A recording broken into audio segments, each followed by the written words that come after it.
Imagine a brutal, calculated murder where the defense tries to use a bizarre legal catch-22 to let the killers literally walk free. Welcome to our explainer on the fascinating 1971 case of People versus Dramayo. Today, we're diving deep into what happens when a super clever legal loophole goes head-to-head with some undeniably gory, hard facts. If you're fascinated by how the rigid mechanics of the law interact with the messy, dark realities of human behavior, well, you're going to find this one absolutely captivating. Let's get into it. So think about this core legal paradox for a second. Picture a group of 7 men, all accused of conspiring to commit a murder. After the whole trial plays out, 5 of them end up walking free. The question is, can the remaining 2 still be convicted? The defense lawyer in this case made this totally ingenious argument. They claimed, hey, if the conspiracy essentially falls apart in court for the vast majority of the accused group, then that legal concept of reasonable doubt should automatically carry over to the remaining 2. It's a fascinating catch, right? If the group as a whole didn't do it, how can the supposed ringleaders be guilty of a group conspiracy? All right, part 1. Flashback to January 9th, 1964. Let's set the scene. The events of that fateful day in the municipality of Sipao escalated at literally breakneck speed. In the morning, our 2 main appellants, Pablo Dramayo and Paterno Cuban, went to the chief of police alongside a man named Estelito Nogaliza.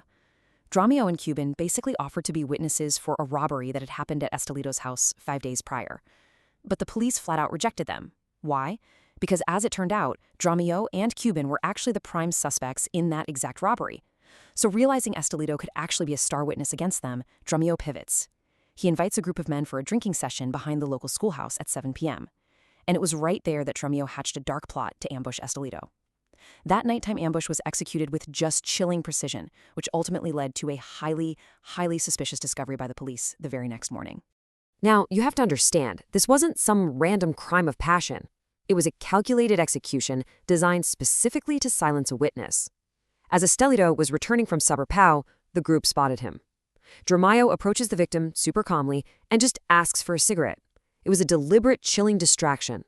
While Estelito was fumbling for the smoke, Cuban blindsides him, striking him right on the side of the head with a heavy piece of wood.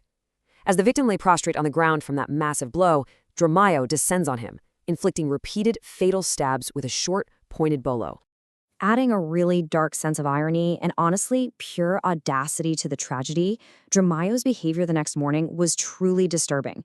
Get this. He actually goes to the house of the deceased and tells the widow that he had just seen her husband's cadaver. Naturally, the barrio lieutenant and the chief of police are called in. When the police chief looks at Dramayo, he immediately spots bloodstains right there on his trousers. Now, when asked to explain the blood, Dramayo doesn't break. He doesn't confess. Instead, he looks at the blood on his pants and claims it was just from a skin ailment his daughter had. Yep, a skin ailment. It was a desperately flimsy alibi that completely insulted the intelligence of the police. Okay, part 2, the trial and the fate of the 7. Looking at how things shook out at trial, you can see exactly why the defense appealed this fractured verdict. Out of the 7 accused men, only Dramayo and Cuban were actually convicted of murder. So why were the other 5 freed? Well, Crescencio and Severo Sandoval were utilized as state witnesses, so boom, they're no longer subject to criminal liability. Then Priolo and Francisco Buliona were acquitted simply because the judge felt there was insufficient evidence proving they actually participated in the killing. And finally, Modesto Ranquilla was acquitted because he had a rock-solid alibi. He maintained he wasn't even there at all, but was out at sea fishing during the entire night of the murder. And this brings us to the million-dollar legal question. The defense looks at those 5 acquittals and says, wait a minute. You alleged a conspiracy of 7. 5 are free because you either couldn't prove it or you needed their testimony. Doesn't the failure to convict those peripheral members somehow dilute the entire case? Doesn't it automatically cast a shadow of reasonable doubt over the whole proceeding, including the evidence against the 2 main attackers? I mean, it's a remarkably clever attempt to use the strict, rigid structures of the law to somehow erase the messy, brutal facts of reality. Let's move into part 3, defining the law, and specifically, reasonable doubt. The court really emphasizes that under Philippine jurisprudence, a mere accusation is absolutely not synonymous with guilt. We all know the starting point is always the constitutional presumption of innocence, and the prosecution carries the incredibly heavy burden of proving culpability. The standard they absolutely must meet, overcoming reasonable doubt. The court defines this pretty simply, actually. After looking at all the proof, the whole shebang, can your mind rest easy on the certainty of guilt? If it can't, you must acquit. But the law is also practical, right? It fully acknowledges that human affairs are rarely subject to clean mathematical formulas. It doesn't require absolute, 100% undeniable certainty. What it actually requires is moral certainty. This is a certainty that convinces your reason and directs your judgment. It's all about the mind being fully at peace with the verdict based on the credible, competent evidence that was presented. Justice DeWasson hit the nail on the head here. His powerful words remind us of the immense responsibility of the prosecution. They have to present facts meticulously so that the court's mind is literally not tortured by doubts. The goal of the entire justice system is a really delicate, perfect balance. This is the exact standard that protects everyday people like you and me, ensuring the innocent do not suffer, while simultaneously ensuring the guilty cannot just escape unpunished through clever technicalities. So, keeping all that in mind, the crucial point distinguishing our two groups in this case is actually incredibly simple once you look closely at the facts. For the acquitted men, the state simply failed to meet that heavy burden of proof.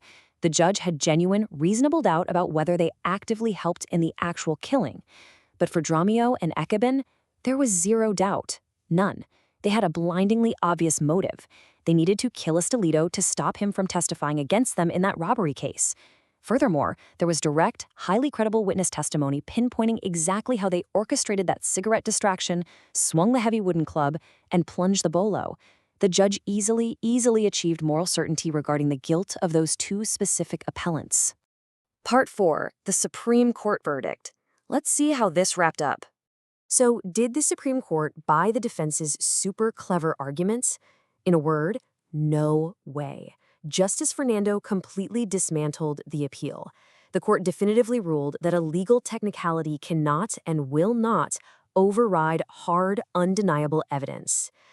The presumption of innocence for Dramayo and Ekeben was overwhelmingly shattered by the prosecution's concrete proof of the killing and that undeniably strong robbery motive. In fact, Justice Fernando wrote that it would be a literal blot on the law if, on facts as well established as these, the two obviously guilty ringleaders walked free just because their co-accused happened to be lucky enough to escape conviction due to a lack of individual proof. Ultimately, the Supreme Court completely affirmed the sentence of life imprisonment for murder. They specifically noted the chilling premeditation involved and the deliberate use of nighttime cover to execute the ambush. And as a final measure, a real final nail in the coffin of their consequences, the court actually increased the financial indemnification to be paid to Estelito Nogaliz's heirs up to 12,000 pesos. As we wrap up this explainer, I'll leave you with this thought to ponder. Lawyers are literally paid to find the very edges of the rules. But when the brutal facts are laid completely bare and moral certainty is achieved, a loophole shouldn't tip the scales of justice. The 1971 Supreme Court made it abundantly clear. Justice isn't just a game of numbers. Thanks so much for joining me today. Think about how moral certainty plays into the headlines you're reading today, and I'll see you in the next explainer.